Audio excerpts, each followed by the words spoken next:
ओम नमः शिवाय। स्कंद पुराण में अब आगे की कथा। अब कुछ काल बीतने पर पांडव जुए में हार गए और तीर्थों में घूमते हुए शुभ तीर्थ में स्नान करने के लिए आए। वहां चंडी देवी का दर्शन कर बैठ गए। उनके साथ द्रौपदी भी थी। सुहृदय ने उन्हें देखा, परंतु वह उन्हें पहचानता नहीं था, ना ही पांडव उसे पहचानते थे। अब पांडवों ने अपनी गठरी खोली। प्यास से पीड़ित भीमसेन कुंड में पानी पीने के लिए घुसे। तब युधिष्ठिर ने उन्हें कुंड से पानी निकालकर बाहर ही हाथ पैर धोने तत्पश्चात जल ग्रहण करने को कहा, अन्यथा दोष लगेगा। भीम प्यास से व्याकुल थे। उन्होंने युधिष्ठिर की बात बिना सुने ही जल में पीने की इच्छा से कुंड में प्रवेश किया। तब सुहृदय ने ऊपर से उन्हें देखकर कहा, तुम क्या कर रहे हो? तुम्हारा विचार तो बड़ा ही पापपूर्ण है। देवी के कुंड में हाथ पैर और मुंह धो रहे हो? मैं देवी को सदा इसी जल से स्नान कराता हूँ। मल से दूषित जल को तो मनुष्य भी नहीं छूते, फिर देवता उसका स्पर्श कैसे कर सकते हैं? तुम इतने बड़े मूढ़ हो, तीर्थ में क्यों घूम रहे हो? इस पर भीमसेन ने कहा, जल का दूसरा उपयोग ही क्या है? वह प्राणियों के भोग के लिए ही होता है। यदि स्नान ना किया जाए तो धर्मात्मा पुरुष किस लिए धर्म का अनुष्ठान करते हैं?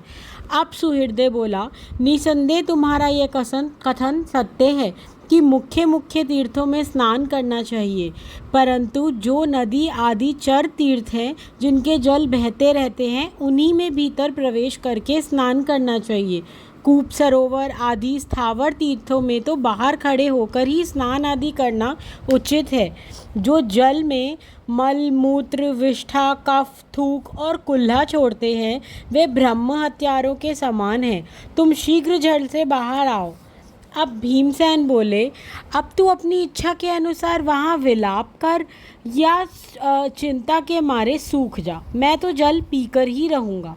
इस पर सुहृदय ने कहा, मैं धर्म की रक्षा करने वाले क्षत्रियों के कुल में उत्पन्न हुआ हूँ। किसी भी प्रकार तुम्हें पाप ना करने दूंगा। इसलिए कुंड से तुम शीघ्र बाहर निकल आओ, नहीं तो मैं तुम्हारा मस्तक चूर चूर कर दूंगा।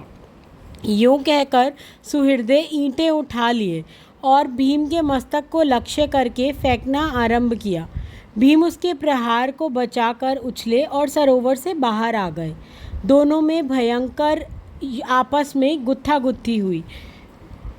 अब सुहृदय ने भीमसेन को उठा लिया और जल में फेंकने के लिए समुद्र की ओर चल दिया। समुद्र के किनारे पहुंचने पर भगवान शंकर ने आकाश में से ही सुहृदय से कहा, ये तुम्हारे पितामह भीमसेन हैं, इन्हें छोड़ दो। ये तीर्थ यात्रा के लिए अपने भाइयों के साथ द्रौपदी के साथ विचरते हुए इस तीर्थ में स्नान के लिए आए हैं। ये तुम्हारे द्वारा सम्मान पाने योग्य हैं। यह वचन सुनकर सुहृदय भीमसेन को छोड़ उनके चरणों में गिर पड़ा और क्षमा याचना करने लगा।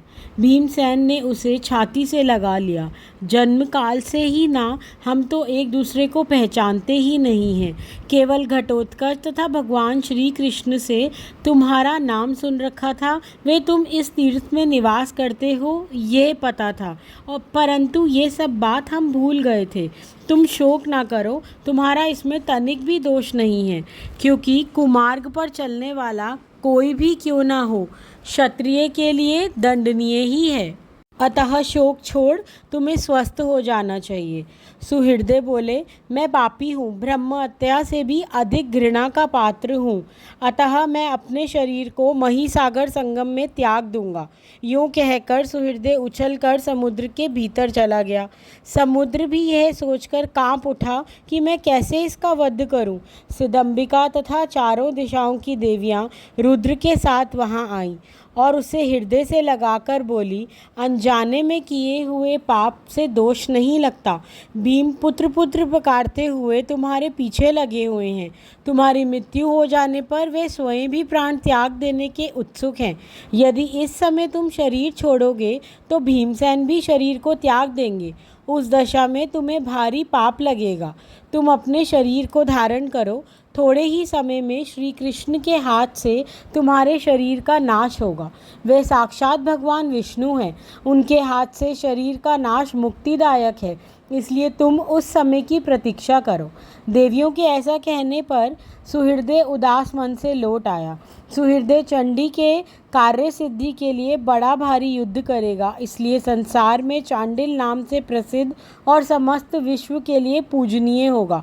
योग कहकर सब देवियां अंतर्ध्यान हो गई। भीमसेन ने सुहृदय को साथ लेकर आए वे अन्य पांडवों से सारा समाचार कह सुनाया। सबने बार बार उसकी प्रशंसा की और आलस्य त्याग कर विधि के अनुसार तीर्थ स्नान किया। इसी के साथ हम कुमारिका खंड समाप्त करते हैं। ओम नमः शिवाय। जय श्री स्कंद भगवान। कल हम अगले खंड की शुरुआत करेंगे। कथा पसंद आ रही हो तो चैनल को लाइक शेयर व सब्सक्राइब करें और कमेंट में ओम नमः शिवाय व हर हर महादेव ज़रूर लिखें। ओम नमः शिवाय।